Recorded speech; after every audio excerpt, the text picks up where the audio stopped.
সুপ্রিয় বন্ধুরা, আসসালামু আলাইকুম। আজকে আমি আপনাদের শোনাবো সহিহ বুখারীর 543 নম্বর হাদিস। আব্দুল্লাহ ইবনে ওমর রাদিয়াল্লাহু বলেন, এক রাত্রে বিশেষ কারণ রাসূলুল্লাহ সাল্লাল্লাহু আলাইহি সাল্লামকে মসজিদে তাশরিফ রাখতে বারণ রাখল, যাতে তিনি এশার নামাজে দেরি করে ফেলেন। এমনকি আমি মসজিদে নিদ্রামগ্ন হয়ে পড়লাম। তারপর আমি জাগ্রত হলাম, আবার ঘুমিয়ে পড়লাম, তারপর পুনরায় জাগ্রত হলাম। এমন সময় হুজুর সাল্লাল্লাহু আলাইহি সাল্লাম মসজিদে তাশরিফ রাখলেন এবং ইরশাদ করলেন, এখন তোমরা ব্যতীত জগৎবাসী কেউই নামাজের জন্য অপেক্ষা করছে না।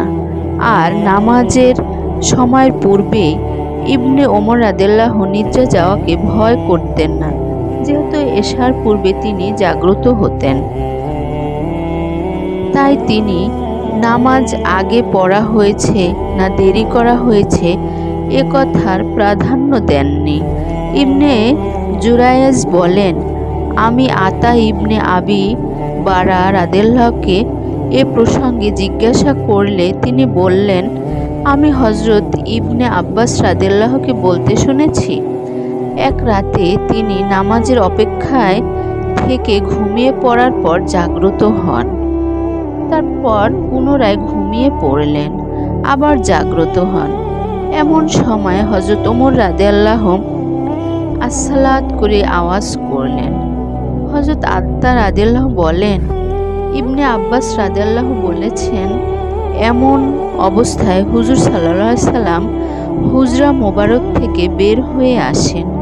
আমার মনে হয় এখনো আমি দেখতে পাচ্ছি হুজুর সাল্লাল্লাহু আলাইহি সাল্লাম এর মাথা মোবারক থেকে পানি টপকাচ্ছে, আর তিনি মাথায় নিজ হাত মোবারক রেখেছিলেন।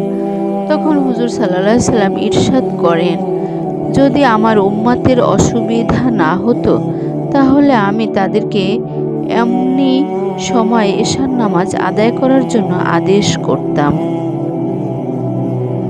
ইবনে জুরায়েজ রাদিয়াল্লাহু বলেন, আমি হযরত আতাকে বারবার প্রশ্ন করলাম, হুজুর সাল্লাল্লাহু আলাইহি সাল্লাম কিভাবে তার মাথা মোবারককে নিজ হাত রেখেছিলেন। হযরত ইবনে আব্বাস রাদিয়াল্লাহু তাকে যেভাবে বলেছেন তিনি যেন আমাকে সেভাবে বললেন।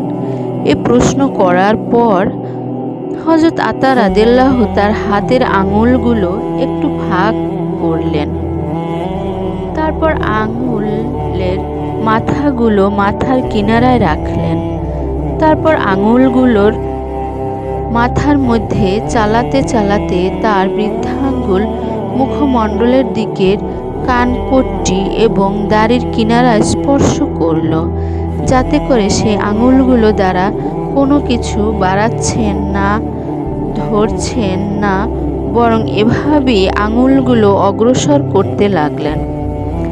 তারপর বললেন, হুজুর সাল্লাল্লাহু আলাইহি সাল্লাম ইরশাদ করছেন, যদি আমার উম্মতের জন্য কষ্টসাধ্য না হতো তাহলে আমি তাদেরকে এশার নামাজ এমনিভাবে দেরিতে আদায়ের আদেশ করতাম।